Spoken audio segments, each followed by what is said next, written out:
ही दृश्य आपण पाहतोय। मुख्यमंत्री देवेंद्र फडणवीस आता सभास्थळी दाखल झालेले आहेत।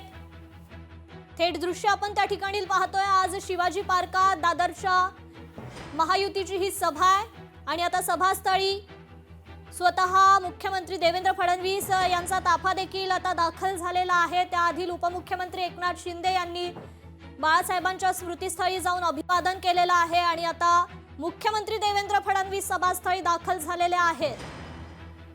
आज दादरच्या शिवाजी पार्कात महायुतीची सभा आहे। शिंदे फडणवीसांची तोफ या ठिकाणी धडाडणार आहे। दरम्यान मुख्यमंत्री देवेंद्र फडणवीस आता सभास्थळी दाखल झालेले आहेत।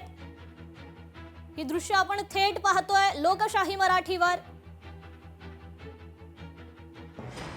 या संदर्भात आपण अधिक अपडेट घेऊयात आपले प्रतिनिधी उमेश करंजकर यांच्याकडून। उमेश, काय अधिकची अपडेट? कृपा, आता थोड्या वेळापूर्वीच उपमुख्यमंत्री एकनाथ शिंदे जे आहेत ते सभास्थळी पोहोचले आणि आता मुख्यमंत्री देवेंद्र फडणवीस हे देखील पोहोचले।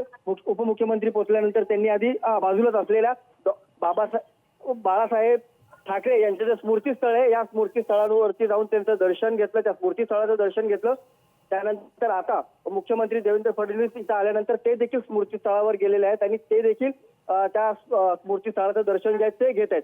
काल जी सभा झाली या सभा पार पडल्यानंतर ठाकरे बंधूंनी देखील स्मृतीस्थळावर जाऊन ही दर्शन घेतलं होतं स्मृतीस्थळाचं आणि आता ही सभा सुरू होण्याआधीच मुख्यमंत्री असतील उपमुख्यमंत्री असतील हे दोघांनीही जे आहे ते स्मृतीस्थळाचं दर्शन घेतलेलं आपल्याला पाहायला मिळतं।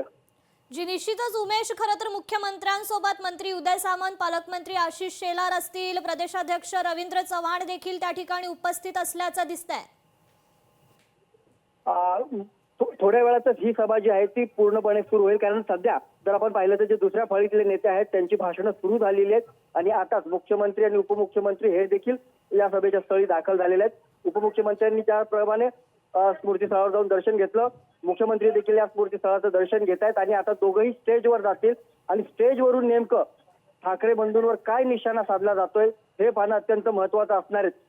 उदय सामंत असतील किंवा इतर जे महत्वाचे नेते असतील, भाजपाकडून आशिष शेलार असतील, अमित साटम असतील, हे आधीच पोहोचलेले आहेत आणि या दोन महत्वाच्या नेत्यांची, या दोन मुख्य नेत्यांची वाट जी आहे ती पाहिली जात होती आणि आता ही वाट संपलेली आहे आणि या सभेला जे मुख्य भाषणं आहेत त्या भाषणाला सुरुवात होतील आणि या भाषणातून आधी उपमुख्यमंत्री एकनाथ शिंदे भाषण करतील, त्यानंतर मुख्यमंत्री देवेंद्र फडणवीस भाषण करतील आणि या भाषणातून नेमकं ठाकरे बंधूंवर काय निशाणा साधला जातोय हे पाहणं तेवढंच महत्वाचं असणार आहे।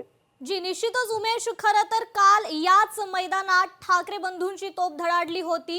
मोठ्या प्रमाणात त्या ठिकाणी खरं तर मनसैनिकांनी, शिवसैनिकांनी गर्दी केल्याचं पाहायला मिळालं। तुफान अशी गर्दी होती कालच्या सभेवेळी।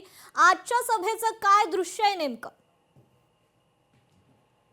ज्या शिवाजी पार्क मैदानावरती ठाकरे बंधूंनी जी सभा घेतली होती त्याच मैदानावरती जे आहे ही सभा देखील पार पडते, त्याच्यामुळे या सभेला देखील तेवढीच गर्दी होईल अशी विश्वास जो आहे तो भाजप असतील, शिवसेना असतील, दोन्ही नेते मंडळी आणि त्यांच्या कार्यकर्त्यांकडून व्यक्त केला जातोय।